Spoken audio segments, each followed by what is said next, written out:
প্রত্যেকটা মানুষের জীবনেই একটা না একটা স্বপ্ন থাকে, আর আজ থেকে প্রায় 1.5 বছর আগে আমাদেরও একটা খুব বড় স্বপ্ন পূরণ হয়েছিল। আজ সেই স্মৃতিগুলোই আপনাদের সঙ্গে ভাগ করে নিচ্ছি। চলুন শুরু করি আমাদের স্বপ্ন পূরণের দিন। এখন ভিডিওটা এডিট করার সময় ভিডিওর ফুটেজগুলো দেখে অনেক পুরনো স্মৃতি মনে পড়ে যাচ্ছে। সেই দিনগুলোর কথা দেখতে দেখতে 1.5 বছর কেটে গেছে। আমরা দুজন কিন্তু রেডি হয়ে গেছি। আমি একটা নীল শাড়ি আর পিঙ্ক কালারের ব্লাউজ পরেছি, আর আমার বর কিন্তু ব্ল্যাক কালারের একটা ব্লেজার পরেছে। আমাদের জন্য খুব স্পেশাল ছিল এই দিনটি।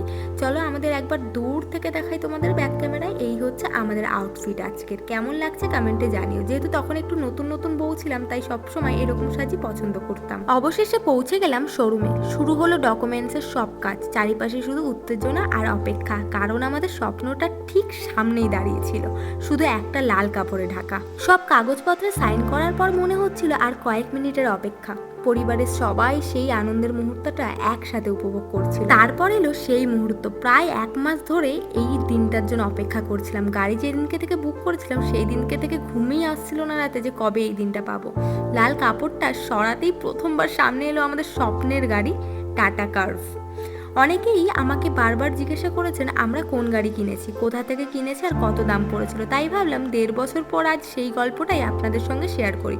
সব মিলিয়ে গাড়িটা অনরোড দাম পড়েছিল প্রায় 23 লাখ টাকা, যেহেতু এটা টপ ভ্যারিয়েন্ট ছিল। তারপর শোরুমের পক্ষ থেকে আমাদের শুভেচ্ছা, ছোট্ট ছোট্ট ফটো সেশন আর কেক কাটার মাধ্যমে এই বিশেষ দিনটা আরো স্মরণীয় হয়ে গেছিল। এই যে দুটো কেক দেখছো, একটা শোরুম থেকে প্রোভাইড করা হয়েছিল আর একটা আমরা নিজেরাই কিনে নিয়ে গেছিলাম। অবশেষে এলো সেই মুহূর্ত যখন আমাদের কার্ভ প্রথমবার শোরুম থেকে বেরিয়ে এলো। সত্যি বলতে আমরা আগের থেকে কার্ভ কেনার পরিকল্পনাই করিনি। শোরুমে গিয়ে গাড়িটা দেখে এতটাই ভালো লেগেছিল যে এটাই আমাদের পছন্দ হয়ে যায়, আর এই রংটা একেবারেই আমার পছন্দের ছিল।